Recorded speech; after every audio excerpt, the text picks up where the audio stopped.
हरिओम। स्वागत है सभी का। सीवीटी पीजी की चर्चा कर रहे हैं, उसमें महत्वपूर्ण छंद। पिछली कक्षा में जो छंद था उस छंद की भूमिका को आपने देखा ही, भूमिका को देखा कैसे कैसे गण कैसे होते हैं, क्या होते हैं, गण कैसे बनाते हैं, किसमें लघु होता है, किसमें दीर्घ होता है, ये सब हमने देखा। आज की चर्चा हम लोग करेंगे महत्वपूर्ण छंद को लेकर के। सबसे पहले आर्या छंद आपके सामने है। क्या है आर्या छंद? तो इसका लक्षण क्या दिए हैं कि यस्या प्रथमे पादे द्वादश मात्रा तथा तृतीय अपि अष्टादश द्वितीय चतुर्थके पंचदश आर्या। कह रहे हैं यस्या पादे, यस्या प्रथमे पादे। चार चरण होते हैं, 1 2 3 4। कोई भी पद्य होगा, कोई भी श्लोक होगा तो उसमें 4 चरण होते हैं। तो कह रहा है कि यस्या प्रथमे पादे, जिसके पहले पाद में, ये पहला, ये दूसरा, ये तीसरा और ये चौथा, 4 चरण है। तो यस्या प्रथमे पादे, जिसके पहले पाद में द्वादश मात्रा, द्वादश माने 12 मात्रा, तथा तृतीय भी, और तीसरे में भी 12 मात्रा। वह पद्य या वह श्लोक वह मात्रिक छंद जिसके पहले और तीसरे में 12-12 मात्रा होती है, अष्टादश द्वितीय 18 मात्रा दूसरे में होती है, तथा चतुर्थ के पंचदश आर्य, और चौथे चरण में 15 मात्राएं होती हैं। उस छंद को हम आर्या छंद के नाम से जानते हैं। ठीक है। यस्या प्रथमे पादे द्वादश मात्रा तथा तृतीय अपि अष्टादश द्वितीय चतुर्थ के पंचदश आर्य, वह आर्य है। आर्या छंद संस्कृत पद्य का एक मात्रिक छंद है, जिस छंद के प्रथम और तृतीय चरण में 12-12 मात्राएं होती हैं, द्वितीय चरण में 18 मात्राएं और चतुर्थ चरण में 15 मात्राएं होती हैं। उस छंद को क्या कहते हैं? आर्या छंद कहते हैं। ठीक है, ये बता रहे हैं। इसका उदाहरण क्या है? तो इसके उदाहरण को बता रहे हैं और कह रहे हैं कि नियतकृत नियम रहिताम लादैक मयीम अनन्य परतंत्राम नवरस रुचिराम निर्मितिम आदहति भारती कबीर जयति। ये पढ़े होंगे आचार्य मम्मट का। ठीक है, आचार्य मम्मट का ये मंगलाचरण है, काव्य प्रकाश का मंगलाचरण। उसी मंगलाचरण को आर्या छंद में है। ठीक है। नियतकृत नियम रहिताम लादैक मयीम अनन्य परतंत्राम नवरस रुचिराम निर्मितिम आदहति भारती कबीर जयति। बस इतना जानिए। आपसे लक्षण पूछ ले आर्या छंद का, तो ये स्या प्रथमे पादे द्वादश मात्रा, ये लक्षण दे करके पूछ लेगा। ठीक है। अथवा किस छंद, वह कौन सा छंद है जिसके पहले और तीसरे चरण में 12-12 मात्राएं होती हैं, ऐसा भी एग्जाम में देकर पूछ लेगा। ठीक है। चौथे चरण में 15 मात्राएं होती हैं, अथवा दूसरे में क्या होती है, 18 मात्राएं होती हैं। इस प्रकार से आपसे भी एग्जाम में पूछ सकता है। ठीक है। आइए अब अनुष्टुप छंद देखते हैं। अब यहां से वार्णिक छंद शुरू हुआ, अर्थात जिसमें वर्णों को गिन करके हम छंदों को जान सकते हैं, वर्णों को गिन करके। ठीक है।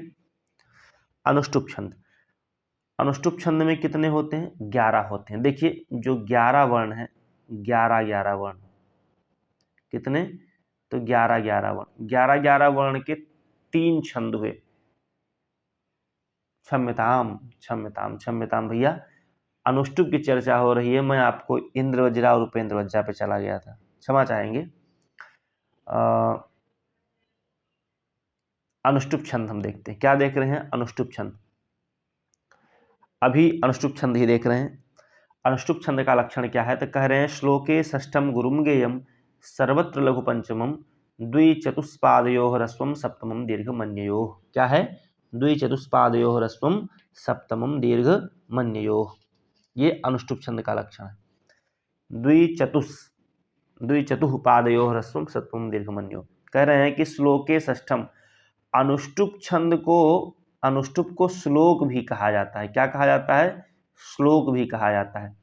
एग्जाम में आपसे कभी कभी एक प्रश्न यहां से ये बनता है कि श्लोक किस छंद को कहते हैं, तो वह अनुष्टुप छंद को श्लोक भी कहते हैं। ठीक है। तो कह रहे हैं श्लोके षष्ठम गुरुम गेयम, इस छंद को श्लोक भी कहते हैं। यह छंद कैसा है? तो यह छंद अर्ध समवृत्त या अर्ध सममात्रिक छंद है। इसके प्रत्येक चरण में 8 वर्ण होते हैं। कितने होते हैं? 8 वर्ण होते हैं। तो 8 गुणे 4 कर लीजिए, कितना हो गया? टोटल 32 हो गया। 8 होते हैं, 8 गुणे 4 हो गया, 8 चौक 32 32 वर्ण होते हैं चारों चरणों में मिलाकर के। चारों चरणों में 32 होते हैं और एक चरण में 8 होते हैं। ठीक है, चलिए चर्चा करते हैं कि इस श्लोके षष्ठम गुरुम गेयम सर्वत्र लघु पंचमम द्विचतुष्पादयो ह्रस्वम सप्तमम दीर्घमन्यो। इस छंद को श्लोक भी कहते हैं, जैसा कि अभी मैंने बताया ही। यह छंद अर्धसंवृत्त है। इसके प्रत्येक चरण में 8 वर्ण होते हैं, प्रत्येक चरण में 8 होते हैं, कुल मिलाकर 8 चौक 32, कुल मिलाकर 32 वर्ण होते हैं। पहले 4 वर्ण किसी भी मात्रा के हो सकते हैं, छठा जो वर्ण है वो गुरु होना चाहिए, तथा 5वां लघु, सर्वत्र लघु पंचमम। सम चरणों में, सम चरण किसको कहते हैं और विषम चरण किसको कहते हैं? तो 1 2 3 4 सम चरण हो गया दूसरा और चौथा, विषम चरण हो गया 1 और 3। तो कह रहे हैं सम चरणों में 7वां वर्ण ह्रस्व और विषम चरणों में गुरु होता है। जो समान चरण है अर्थात दूसरे और चौथे में जो 7वां वर्ण है वो क्या होगा? वो ह्रस्व होगा। और जो विषम चरण है अर्थात 1 और 3, इसमें जो 7वां वर्ण होगा वो क्या होगा? वो गुरु होगा। ये सब इतना अंदर से नहीं पूछेगा, पूछेगा श्लोके षष्ठम गुरुम गेयम, ये किस छंद का लक्षण है? तो अनुष्टुप छंद का। किस छंद को श्लोक भी कहते हैं? तो अनुष्टुप छंद को कहते हैं। ठीक है, ये सब देगा। ये भी बन सकता है कि अनुष्टुप छंद में कितने वर्ण होते हैं टोटल, तो इसमें संपूर्ण 8 चौक कितना होता है भैया? 32। तो संपूर्ण 32 वर्ण होते हैं। एक चरण में कितने वर्ण होते हैं? 8 वर्ण होते हैं। कुल टोटल कितने चरण होते हैं? 4 चरण है। ठीक है, तो बराबर कितना हो गया? संपूर्ण 32 वर्ण हो गया।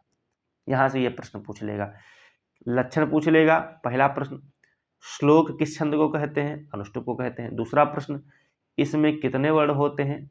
तीसरा प्रश्न, संपूर्ण। और इसके अनुष्टुप छंद के पहले चरण में कितना वर्ण होता है? 8 वर्ण होता है। 4 प्रश्न यहां से बनता है। ठीक है, और इसका कोई उदाहरण देकर के पूछ लेगा, भैया इसमें कौन सा छंद है? तो आपको बताना है अनुष्टुप। गिन लो भैया, 1 2 3 4 5 6 7 8, 8 वर्ण है, अनुष्टुप हो गया। दूसरे में देखो 1 2 3 4 5 6 7 8 हो गया, इसमें भी 8 ही है, तो अनुष्टुप हो गया। जो अर्ध वर्ण होते हैं, आधे अक्षर होते हैं, उनकी गणना क्या करते हैं? नहीं गिनते हैं, उनको छोड़ देते हैं। जब वर्ण गिनते हैं तो उनको नहीं गिनते हैं। जो संयुक्ताक्षर वर्ण होंगे, ऐसे ऐसे या ऐसे जो भी, उन्हीं को, उनको भी एक ही वर्ण मानेंगे। ठीक है, जैसे प्र है तो प्रा है तो इसको भी एक ही वर्ण मानेंगे। धा के ऊपर रा लगा है तो इसको भी एक ही वर्ण मानेंगे। ठीक है, इस प्रकार से। चलिए अब हम आते हैं अपने इंद्रवज्रा छंद पर। देखिए कुछ छंद हैं इंद्रवज्रा, मान लीजिए यहाँ इंद्रवज्रा, इसमें 11 वर्ण होते। कितने? 11 वर्ण होते। 11 वर्ण के 3 छंद। पहला तो आपका इंद्रवज्रा, दूसरा आपका उपेंद्र वज्रा, ठीक है, दूसरा उपेंद्र वज्रा, और तीसरा है उपजाति। क्या है? उपजाति, उपजाति छंद। ये जो तीनों छंद हैं, ये तीनों छंद क्या है? इन तीनों छंदों में 11 वर्ण होते हैं।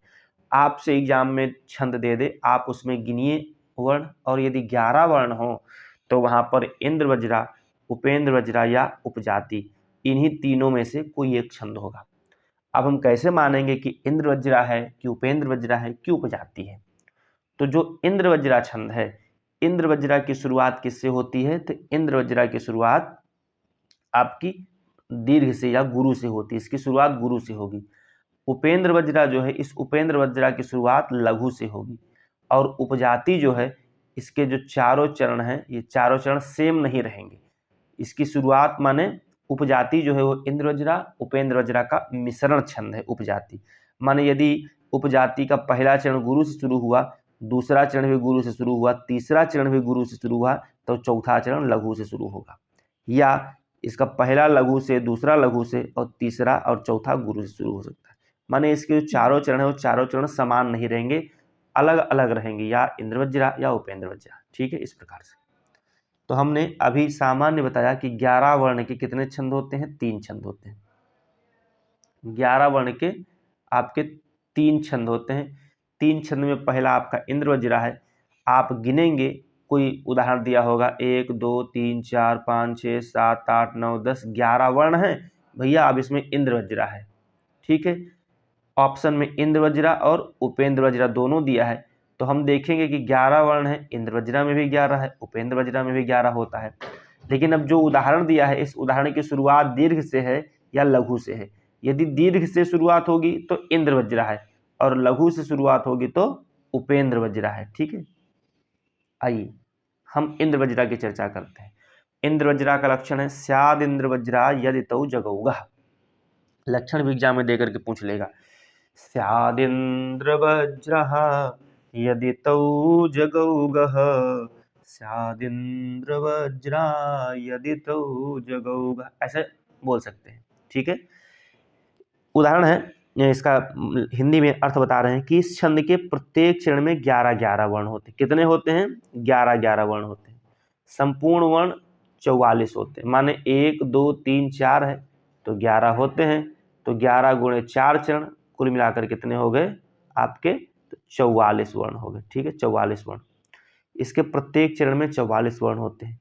इसका जो प्रारंभ है वो किससे होता है? दीर्घ से, माने यहाँ दीर्घ ना करके इसको गुरु कर लीजिए। ठीक है, इसका प्रारंभ गुरु से होता है, यहाँ गुरु लिख लीजिएगा, गुरु से होता है। इसमें क्रमशः 2 तगण, तौ लिखा है ना, तो इसलिए 2 तगण, और फिर जगड़ लिखा है। ठीक है, तौ लिखा है इसलिए 2 तगण हो गए, तगण तगण। उसके बाद ज है तो 1 जगण, फिर गौ है अर्थात 2 गुरु, लास्ट में 2 गुरु वर्ण होते हैं। ये आपका इंद्र वज्रा का लक्षण हो गया।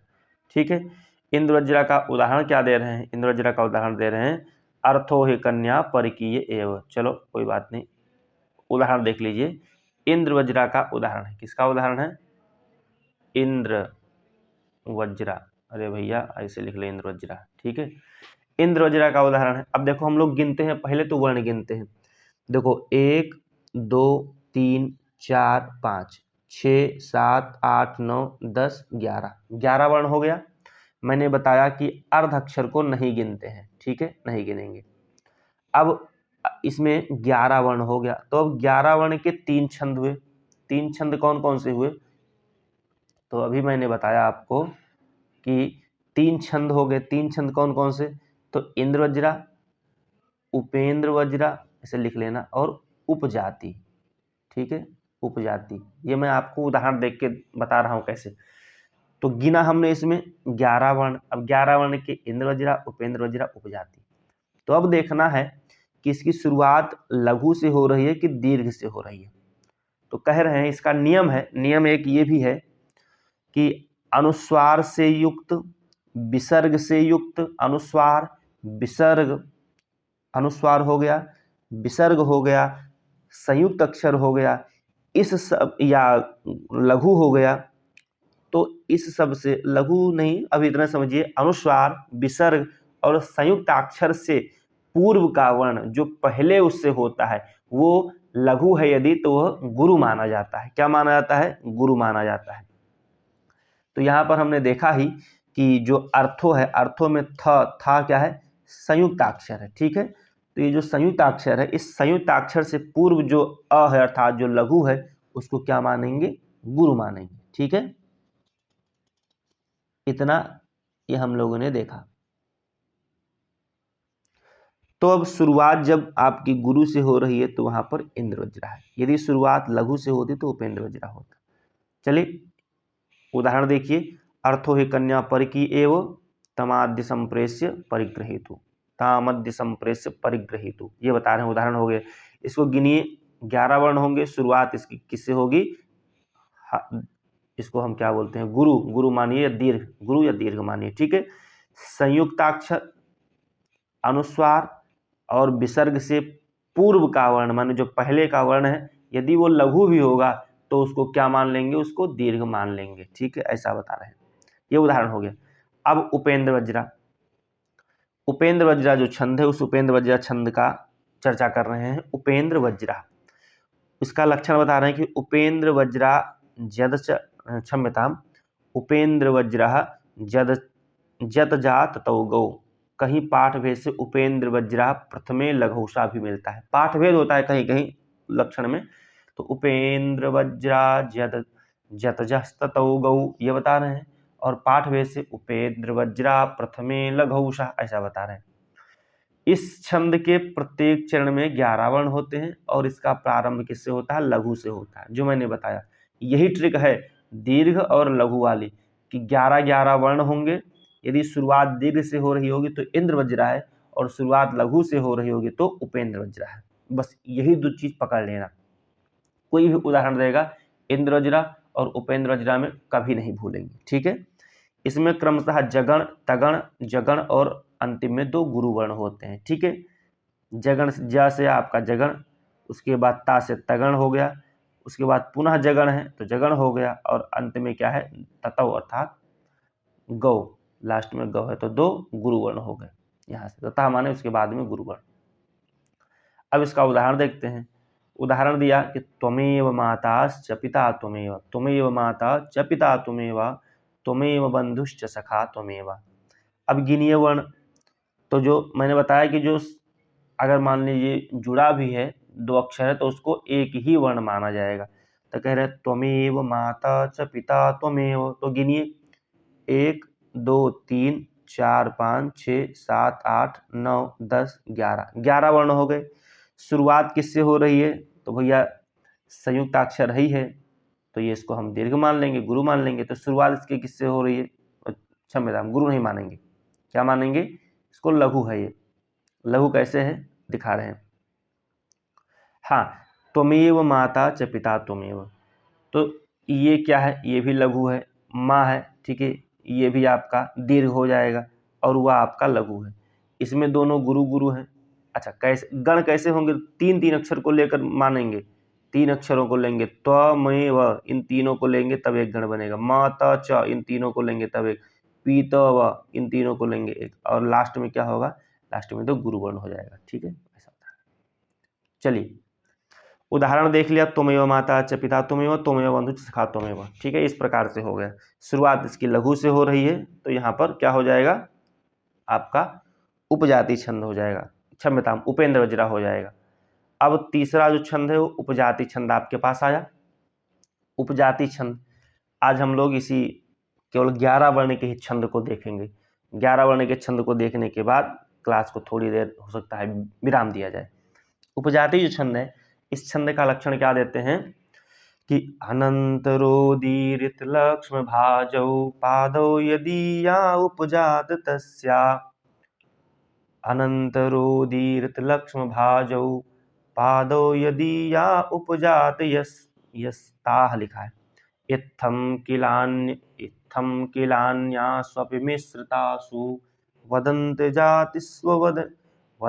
जातिस्वदमेव नाम, ऐसा बता रहे हैं। थोड़ा सा हमको लग रहा है इसमें कुछ वो हो गया है, इसका देखना पड़ेगा, ठीक है। अनंतरोदी ऋतलक्ष्म भाजौ पादौ यदि याव उपजात यस्ता, हाँ ठीक ठीक लिखा है, ठीक है, उपजात सही लिखा है। तो कह रहे हैं कि इस छंद में इंद्रवज्रा और उपेंद्र वज्रा का मिश्रण होता है। कोई चरण इंद्रवज्रा का होगा तो कोई चरण उपेंद्र वज्रा का होगा। इसमें भी 11 वर्ण ही होते हैं। आपसे ये लाइन दे देगी कि अनंतरोदी ऋतलक्ष्म भाजो पादो यदि या उपजात यस्ता, ठीक है। ये पंक्ति कहाँ से है या ये पंक्ति किस छंद की है? तो ये पंक्ति उपजाति छंद की है। ये पंक्ति एग्जाम में दे करके पूछा गया है, इसलिए मैंने आपको बताया कि ये पंक्ति आपसे एग्जाम में दे करके पूछ लेगा तो उपजाति छंद है, ठीक है। मैंने हिंदी इसको बताया है कि इंद्रवज्रा उपेंद्र वज्रा का मिक्सचर होगा, मिश्रण होगा। इसमें भी 11 वर्ण होंगे, ठीक है। इसका उदाहरण दे रहे कि वने सुकृत्या सुरभिप्रचारम प्रकाम मुग्धो मधुवासरेषु गायन कलम क्रीडति पद्मिनीषु मधुनि पीत्वा मधुसूदनौसौ, ठीक है। चलो अब वंशस्थ छंद देखते हैं। क्या देखते हैं? वंशस्थ छंद। 11 देख लिया, अब देखो 12 छंद देखो। कौन सा छंद देखो? 12 छंद। 12 छंद के 3 वंशस्थ, भुजंग प्रयात और द्रुत विलंबित, ठीक है। ये तीनों की क्या है? तीनों 12-12 वर्ण के हैं। पहले 11 वर्ण देख लिया, अब 12 वर्ण देखेंगे। 13 वर्ण छोड़ के 14 वर्ण देखेंगे, 15 वर्ण देखेंगे, 16 छोड़ 17 वर्ण देखेंगे, 18 छोड़ 18 भी वर्ण शायद होता है, 18 वर्ण देखेंगे और फिर 19 वर्ण देखेंगे। ठीक है, ऐसे ऐसे करके वर्णों के हिसाब से भी छंद हम लोग देख लेंगे। तो वंशस्थ छंद, वंशस्थ छंद का लक्षण है कि वदंति वंशस्थ विलम जतौ जरौ, और कहीं कहीं पाठ भेद मिलता है कि जतौ तु वंशस्थ मुदीरतम जरो, ऐसा भी एग्जाम में मिलता है। छंद का लक्षण याद कर लीजिएगा, जतौ तु वंशस्थ मुदीरतम जरो कहीं ये मिलता है, और कहीं वदंत वंशस्थ विलम जतौ जरो, किसी किसी पुस्तक में ये मिलता है, किसी में ये मिलता है, इसलिए मैंने दोनों लिख दिया, और यहाँ पाठ भेद लिख दिया कि पाठ भेद मिलता है। इस छंद में कितने वर्ण होते हैं? 12 वर्ण होते हैं, प्रत्येक चरण में 12 वर्ण होते हैं। तो 12 चौका गिन लीजिएगा, 48 शायद होता होगा, 12 चौका 48 होता है ना भैया, 4 दूनी 8, 4 एक कम 4, ठीक है, ये हो गया। इस छंद के प्रत्येक चरण में 12 वर्ण, कुल 48 वर्ण होते हैं। इसमें क्रमशः जगण, तगण, जगण और रगण होते हैं। अब देखिए 12 वर्ण जो है, उस 12 वर्ण के 3 छंद हुए, एक तो वंशस्थ, क्या है? वंशस्थ हो गया, दूसरा है भुजंग प्रयात, और तीसरा है तीसरा छंद क्या अभी दिखाए थे? वंशस्थ, भुजंग प्रयात, और एक छंद और क्या है? वंशस्थ हो गया, भुजंग प्रयात हो गया, और द्रुत विलंबित, हाँ क्षम्यताम, द्रुत विलंबित। ठीक है, 12 वर्ण के 3 छंद हो गए, वंशस्थ, भुजंग और द्रुत विलंबित। ठीक है, द्रुत विलंबित हो गया, इसमें आप भुजंग हो गया, और इसमें आपका वंशस्थ हो गया। तो अब इन तीनों छंद में 8-8 वर्ण होते हैं, लेकिन अच्छा मैं 12-12 वर्ण होते हैं, और इसकी जो शुरुआत होगी, किसी में जगण होगा तो किसी में तगण होगा तो किसी में भगण होगा, ऐसे ऐसे शुरुआत होगी। ठीक है ना, जतौ तु वंशस्थ ये बता रहा है, भुजंग प्रयात में चतुर्भिर यकारे भुजंग प्रयातम चतुर्भिर यकारे, इसकी शुरुआत यगण से होगी। द्रुत विलंबित माह नभो भरो, इसकी शुरुआत नगण से होगी। ठीक है, ये आपका जगण से होगा, या आपका भगण से होगा, यगण से होगा, और ये आपका नगण से शुरुआत होगा। 12-12 वर्ण हो गए, लेकिन शुरुआत किससे होगी ये ध्यान दीजिएगा। अब जगण में कैसे वर्ण से होते हैं, नगण में तीनों लघु होते हैं, यगण में कैसे होते हैं, ये सब देखना पड़ेगा। खैर ये सब समझ जाएंगे जब आप, तब इतना कोई भारी नहीं लगेगा, लेकिन अभी आपको लग रहा हो कि कितना भारी बता रहा है। एकदम सामान्य भाव समझिए कि वंशस्थ छंद है, वदंती वंशस्थ विलम जतौ जरो, इसमें 12 वर्ण होते हैं, संपूर्ण 48 वर्ण होते हैं। इसमें क्रमशः जगण, तगण, जगण और रगण होते हैं। इसकी शुरुआत जगण से होगी। ठीक है, 12 वर्ण होंगे और शुरुआत जगण से होगी तो वंशस्थ छंद होगा। इसका उदाहरण देखो दिया है, विलास वंशस्थ विलम मुखानिलई प्रपूर यह पंचम राग मुद्गिरन व्रजांगनानाम अपि गानशालिनाम जहारमानम सहरि पुनातुना, ये उदाहरण दिया है। आइए, भुजंग प्रयात छंद है। भुजंग प्रयात छंद का लक्षण है कि भुजंग प्रयातम चतुर्भिर यकार है। आपसे प्रश्न पूछ लेगा वह कौन सा छंद है जिसमें जो गण है वो चारों गण यगण होते हैं, चारों गण यगण यगण यगण यगण, तो वह भुजंग प्रयात छंद है। ठीक है, चतुर्भिर यकारे लिखा है, इसके चारों गण क्या होते हैं? यगण होते हैं। इस छंद के प्रत्येक चरण में 12-12 वर्ण होते हैं, कुल 48 वर्ण। इसके प्रत्येक चरण में चारों यगण ही होते हैं, चारों क्या होते हैं? यगण होते हैं, अर्थात जिस छंद के प्रत्येक चरण में 4 यगण होते हैं उसका नाम भुजंग प्रयात है। 12 वर्ण होंगे, शुरुआत यगण से होगी। ठीक है, 12 वर्ण होंगे, शुरुआत अगर जगण से होगी तो वंशस्थ, और यगण से शुरुआत होगी तो भुजंग प्रयात। इसका उदाहरण क्या दिखा रहे हैं, इसका ये लक्षण याद कर लेना भैया, भुजंग प्रयात चतुर्भुज कार्य वाला। ठीक है, इसका लक्षण दिखा रहे हैं, ये सब लक्षण है, लक्षण क्षमता हम उदाहरण दे रहे हैं। उदाहरण देख लीजिएगा। आइए, द्रुत विलंबित छंद क्या है? द्रुत विलंबित माह नभौ भरौ, एक सेकेंड। द्रुत विलंबित छंद लक्षण है कि द्रुत विलंबित माह नभौ भरौ। ठीक है, द्रुत विलंबित माह नभौ भरौ, द्रुत विलंबित माह नभौ भरौ, ऐसे गा सकते हैं। इस छंद के प्रत्येक चरण में 12-12 वर्ण होते हैं, कुल 48 वर्ण होते हैं। इसके प्रत्येक चरण में क्रमशः नगण, भगण, भगण और रगण होते हैं। ठीक है, न से नगण, भा से भगण, 2 भगण होंगे और फिर अंतिम 2, अंतिम में क्या होगा, रगण होगा। ठीक है, ये बता रहे हैं। इसका उदाहरण क्या दे रहे हैं कि विपदि धैर्यम अथ अभुदय क्षमा सदस्य वाक्य पटुता युधि विक्रमः यशस चाभिरुचिर्व्यसनं श्रुतौ प्रकृति सिद्धमिदं हि महात्मानाम्।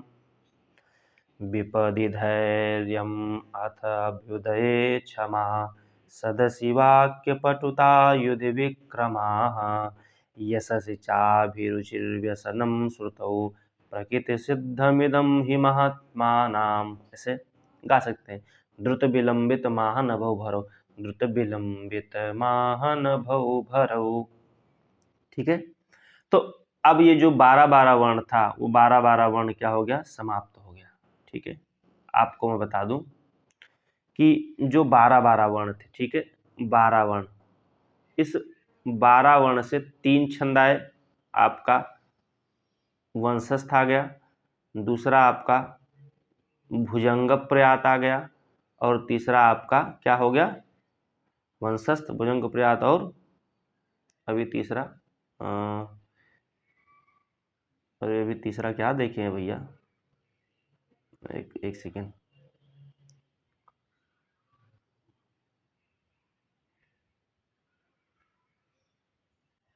हाँ, द्रुत विलंबित। ठीक है, इधर लिख देते हैं द्रुत, ये समझ जाइएगा, द्रुत विलंबित। ठीक है, इन तीनों छंद में 12-12 वर्ण होते हैं। अब उदाहरण कोई दे दिया कि इसमें बताइए इसमें कौन सा छंद है 12 वर्ण का। यदि ऑप्शन में एक ही कोई 12 वर्ण का होगा, माने वंशस्थ, भुजंग प्रयात या द्रुत विलंबित में से कोई एक होगा, तो आप मार देंगे। लेकिन मान लो 12 वर्ण का उदाहरण दिया, कोई छंद, कोई लक्षण उदाहरण दे दिया, और उसमें 12 वर्ण है, और उस 12 वर्ण का 3 में 2 ऑप्शन दे दिया, एक भुजंग प्रयात दे दिया और दूसरा वंशस्थ दे दिया। ठीक है, मान लो, तो आप कैसे करेंगे, तो देखिएगा तीनों में 12-12 वर्ण होगा, और वंशस्थ की शुरुआत किससे होगी, तो वंशस्थ की शुरुआत आपकी जगण से होगी। ठीक है, जगण से होगी। भुजंग प्रयात की शुरुआत आपकी किससे होगी, तो आपकी यगण से होगी। और द्रुत विलंबित की शुरुआत आपकी किससे होगी, तो आपकी द्रुत विलंबित की शुरुआत नगण से होगी। ठीक है, अब जो नगण है वो नगण कैसे होता है, तो नगण में तीनों लघु लघु लघु होते हैं, ये हो गया। जो आपका यगण है, यगण में क्या होता है, तो यगण में होता है पहले आपका लघु होगा ये, और फिर दोनों क्या होंगे, आपके गुरु होंगे, यह आपका यगण हो गया। फिर आपका जो वंशस्थ है जगण, इस जगण में पहला आपका लघु, दूसरा गुरु, और फिर तीसरा लघु होगा। इस प्रकार से शुरुआत होगा। यदि वंशस्थ है तो उसकी शुरुआत जगण से होगी, भुजंग है तो उसकी शुरुआत यगण से होगी, द्रुत विलंबित है तो उसकी शुरुआत नगण से होगी। ठीक है, यह आपके जो 12 वर्ण हैं, इन 12 वर्ण के 3 छंद हैं, वंशस्थ, भुजंग प्रयात, द्रुत विलंबित। ठीक है, वंशस्थ का लक्षण है आप वदंति वंशस्थ विलम विलम जतौ जरो हो गया।